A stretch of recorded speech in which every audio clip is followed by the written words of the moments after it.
மேகமலை அருவியில் திடீரென வெள்ளப்பெருக்கு ஏற்பட்டுள்ளது. இது பற்றிய கூடுதல் விவரங்களை வழங்குவதற்காக செய்தியாளர் சிவக்குமார் இணைகிறார். சிவக்குமார், விவரங்கள்.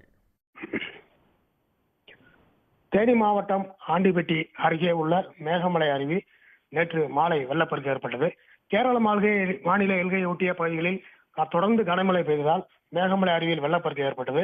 இந்த வெள்ளமானது மலையின் மேலிருந்து கீழ் நோக்கி வேகமாக வருவதை அறிந்த மேகமலை வனத்துறையினர் முன்னெச்சரிக்கை நடவடிக்கையாக செயல்பட்டதால் 20க்கும் மேற்பட்ட சுற்றுலா பயணிகளின் உயிர் காப்பாற்றப்பட்டுள்ளது. நேற்று மாலை வழக்கம்போல் மேகமலை அருவிக்கு 20க்கும் மேற்பட்ட சுற்றுலா பயணிகள் சென்றனர். குளித்து முடித்துவிட்டு மாலை திரும்பி வரும்போது திடீரென பெய்த மழையால் மேகமலை அருவி பகுதியில் திடீரென வெள்ளம் ஏற்பட்டது. இதனால் மேகமலை அருவியிலிருந்து 1 கிலோமீட்டர் தூரம் கடந்துள்ள சோதனை சாவடி அருகே உள்ள ஓடை பகுதியில் சாலையின் மேல் திடீரென வெள்ளம் பாய்ந்து வந்தது.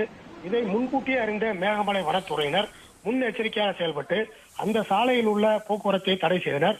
மேலும் அப்பகுதியில் செல்ஃபி எடுத்துக் கொண்டிருந்த சுற்றுலா பயணிகளையும் அப்புறப்படுத்தினர்.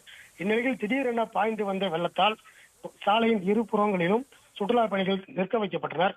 வனத்துறையினர் மீண்டும் அந்த வெள்ளம் வடிந்த பிறகு மீண்டும் சுற்றுலா பயணிகளை பாதுகாப்பான முறையில் அவர்களது வீட்டிற்கு அனுப்பி வைத்தனர். துரிதமாக செயல்பட்ட மேகமலை வனத்துறையினரின் செயல் பாராட்டுக்களை பெற்றுள்ளது.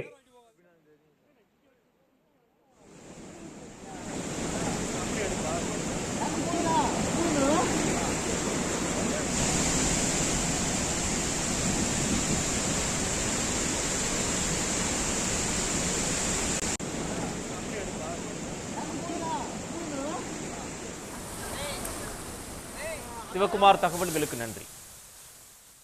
உடனுக்குடன் செய்திகளை தெரிந்து கொள்ள சன் நியூஸ் பெல் ஐகானை கிளிக் பண்ணுங்க.